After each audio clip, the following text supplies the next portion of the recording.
அல்லேலூயா. கர்த்தருடைய நாமத்தை துதியுங்கள். கர்த்தரின் ஊழியக்காரரை துதியுங்கள். கர்த்தருடைய வீட்டிலும் நமது தேவனுடைய ஆலய பிரகாரங்களிலும் நிற்கிறவர்களே, கர்த்தரை துதியுங்கள்.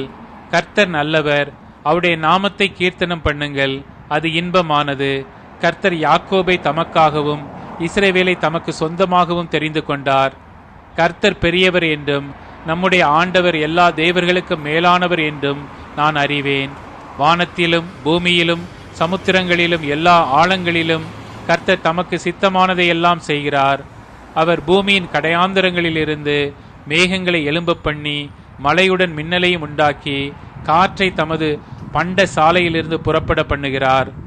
அவர் எகிப்திலே மனுஷருடைய தலை பிள்ளைகளையும் மிருகத்தின் தலை ஈற்றுகளையும் அடித்தார்.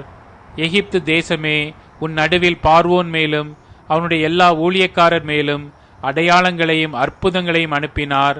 அவர் அநேகம் ஜாதிகளை அடித்து பலத்த ராஜாக்களை கொன்று எமோரியரின் ராஜாவாகிய சீகோனையும் பாசானின் ராஜாவாகிய ஓகையும் கானானின் சகல ராஜ்யங்களையும் அழித்து அவர்கள் தேசத்தை தம்முடைய ஜனமாகிய இஸ்ரவேலுக்கு சுதந்திரமாக கொடுத்தார்.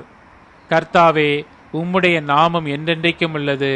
கர்த்தாவே, உம்முடைய பிரஸ்தாபம் தலைமுறை தலைமுறைக்கும் இருக்கும். கர்த்தர் தம்முடைய ஜனத்தின் நியாயத்தை விசாரித்து தம்முடைய ஊழியக்காரர் மேல் பரிதாபப்படுவார். அஞ்ஞானிகளுடைய விக்கிரகங்கள் வெள்ளியும் பொன்னும் மனுஷருடைய கை வேலையுமாயிருக்கிறது. அவைகளுக்கு வாயிருந்தும் பேசாது, அவைகளுக்கு கண்கள் இருந்தும் காணாது, அவைகளுக்கு காதுகள் இருந்தும் கேளாது, அவைகளுடைய வாயிலே சுவாசமும் இல்லை. அவைகளை பண்ணுகிறவர்களும் அவைகளை நம்புகிறவர்கள் யாவரும் அவைகளைப் போல் இருக்கிறார்கள். இஸ்ரவேல் குடும்பத்தாரே, கர்த்தரை ஸ்தோத்திரியுங்கள். ஆரோன் குடும்பத்தாரே, கர்த்தரை ஸ்தோத்திரியுங்கள்.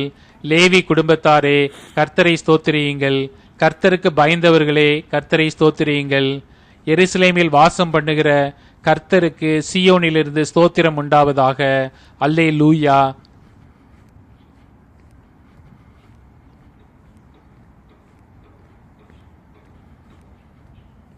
严禁在步道上骑行自行车和溜滑板，禁止穿高跟鞋和低鞋在软胶步道。